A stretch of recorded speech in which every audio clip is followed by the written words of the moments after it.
So today's the third day of National Suicide Prevention Week, and it's also worldwide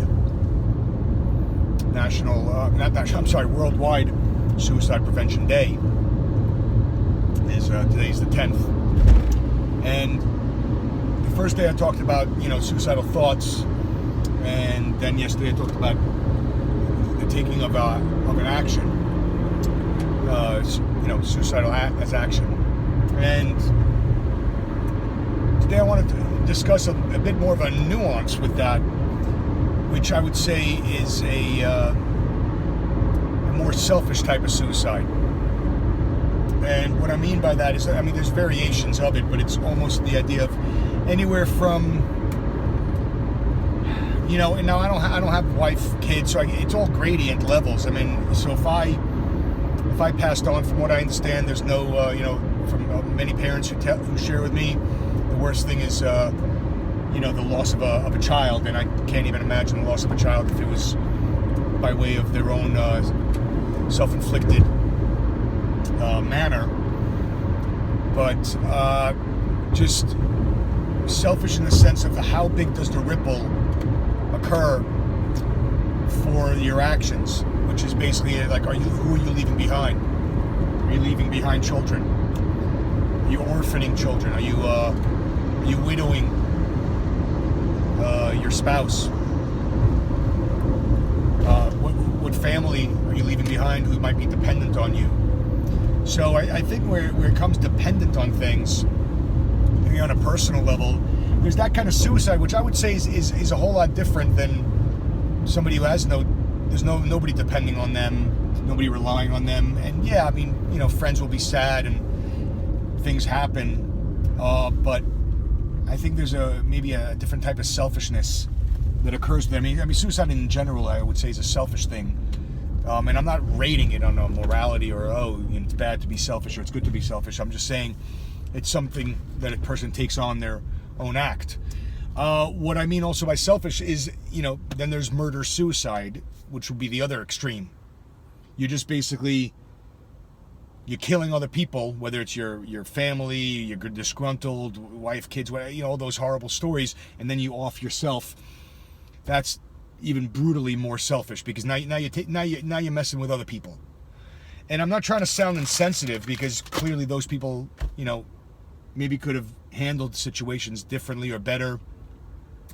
But when you're messing up other people's days and lives in such a manner where they're either going to die because of murder, or you're going to injure them in some horrible, horrible way for the rest of their life, while you, are, evading all that because the person killed themselves because you killed yourself.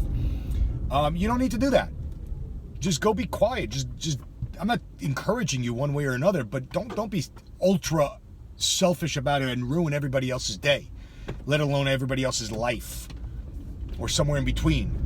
And it's a wide-ranging scale, because there's some people, it's almost like the idea of, the people that throw themselves in front of a train on a Monday morning commuting Manhattan.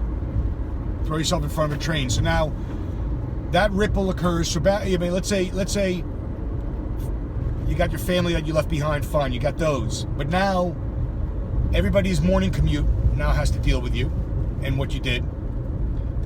There's a cleanup effort. The train conductor, who probably could not stop in time, is now going to deal with whatever they saw as you jumped in front of them, unable to stop it. So there's suicide in that way, where you're literally messing up so many people's days, so many people's years, lives, all that. So, today, I think that's why I wanted to talk about the idea of the selfish suicide, as opposed to a selfless suicide, which will be tomorrow's discussion, especially in remembrance of 9/11. And any other people who are selfless in their actions. But that's not today. Today is about selfishness. And it is a wide range. Somebody can say, oh, that person's selfish, they left all their friends behind, or they left their company behind, or they left people that they were relying on behind. I'm not married, I don't have kids. My friends will probably, I don't know, be sad, maybe remember me for a while, but that's a different gradient than I think somebody throwing themselves in front of a train that's moving 9 a.m., not even 9, let's say 8 o'clock in the morning, 7:30 in the morning on a subway platform in Manhattan. Now you got everybody seized up. Everybody's morning commute on a Monday is now worse, let alone you do it on a Friday. Why'd you have to do it that way? You couldn't just do it in silence, so you have to make a grandiose spectacle of it. And I would assume that there's different types of expressions of that where you're taking out other people, like those, I'm throwing it in there, the suicide bombers. You're just selfish. But that's also more sociopolitical. But you're messing up everybody's day for a different reason. I'm going to talk about sociopolitical, economic things in the days to come. But today's more about selfish. But there's a selfishness to that. It's the I want what I want, or how to do it, or making a point. Those murder, suicide, emotional actions taken. When I was murdered by another person, like a suicide by way of another, that's a little selfish. You try to provoke a police officer to shoot. I'm not talking about the times where they're shooting for other reasons. I'm not talking about, I don't want to go down that road. I'm talking about when somebody's literally provoking a death by cop. And that was their motive. Let's say we never know their motive, but let's say that was their motive. That's what I'm talking about. I'm not talking about how their motive was interpreted. I'm talking about if their motive was like that. Maybe we'll never know their motive, but if that was their motive, selfish. When I was young and I was fantasizing about just all the different methods of suicide, I definitely thought about ways to set myself up in such a way where somebody else's actions provoked the suicide. Where I set up a contraption or a vehicle or some kind of thing to make it go, to make the contraption go, and then it offs me if they open the door or open the garage or whatever it is. However it is, my death will be because of their action, but I've set it up to be that way. That's also a selfish thing. Like, well, why you got to get them involved? Can't do it on your own. But those were fantasies. And then once it becomes the reality, well, there it is on a selfish level. Why are you offing yourself, and why do you have to take out other people, let alone ruin everybody else's day as a result of your actions? I mean, nobody gave you attention before, so now you want all the attention now. I'm sure there's different motives to accomplish this. But I think there's a distinctive difference between those that just kind of say, I want to do this, and there's something else about it that is meaningful either to them, or they're making a statement, or it's almost like going out in silence. But to just kind of get other people's days involved for your own thing, I think that it's slightly different than a selfless suicide, or a suicide making a point, as in a look at me, where you're trying to make one's own existence is outweighed by one's own ideology. And it kind of, that splinters onto, people who emulsify themselves for the sake of making a point, versus those that, I would say, suicide bombers, that you're one is taking out other people, the other one is just like, look at me. It's both a look at me, but one is just has to do with just me, just for me.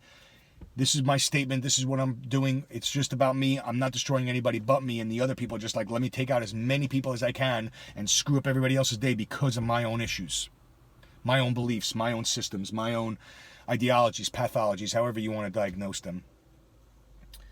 I don't know if you can help selfish people who just who are on the path to murder, suicide, or on the path of multiple murder, suicide, or on the path of, let me inconvenience as many people by my suicide. I still think they need help. And as I always say, the number is 1-800-273-8255, 1-800-273-TALK, TALK. But there, we're starting to. I want to start discussing the nuances of suicide, and what does it mean to take one's own life, and what that I believe that there's different motives there involved, where you're trying to do something to mess with somebody else's day or life or existence or livelihood directly, versus you being in so much pain where you're leaving people behind. I mean, there's the gradient. Why are you leaving the spouse behind? Why are you orphaning your kids? Could you have gotten help? 1-800-273-TALK. Could there have been people to discuss? Can there be counseling there, efforts made for the very thing like I talked about yesterday? The thoughts come and go. All thoughts come and go. But when you're in it, you're in it. You can't escape it, or it feels like you can't escape it. Wait it. Wait it out. Wait out the pain. Unless it's brutally life-threatening pain, where you have to be doped up or medicated or to avoid the pain. But work through it. Figure out different coping mechanisms. Don't kill a bunch of people because of your own suicide. Don't inconvenience a bunch of people because of your own desperation. Get help first. Seek help. These topics are going to get more nuanced and probably touchier. Once again, I'm not a clinician. This is just a subjective opinion about discussing the reasons why I didn't do things, or the reasons why I did do things. Here's another selfish thing of I would say, would this constitute my second attempt, is being so hell-bent out of my mind around 2000 and maybe around 2000, maybe 1999 or 2000, driving recklessly up to 405, treating it like a slalom course, wanting to die, saying, cursing out God, saying, kill me so I can go up there and kick your ass. That's how out to lunch I was in that moment. Swerving left and right, just endangering God knows how many people's lives, not caring whether I lived or died personally that very night. That very night there was an earthquake. As I'm living in Van Nuys, waking up, everything's moving. I'm like, let's go! I'm ready! But I didn't need to treat the 405 northbound like a slalom course. At night. Swerving, cutting people off. Who knows if maybe there was some accident I created in the wake of my recklessness. That's selfishness. That's selfish suicide. And it didn't work. I didn't die that night. I didn't get into an accident. Selfish suicide. There it is. So to that end, 1-800-273-TALK. Today is Worldwide Suicide Prevention Day. Talk to somebody. Be somebody that somebody can talk to. And it's the third day of National Suicide Prevention Week. Thank you very much for listening.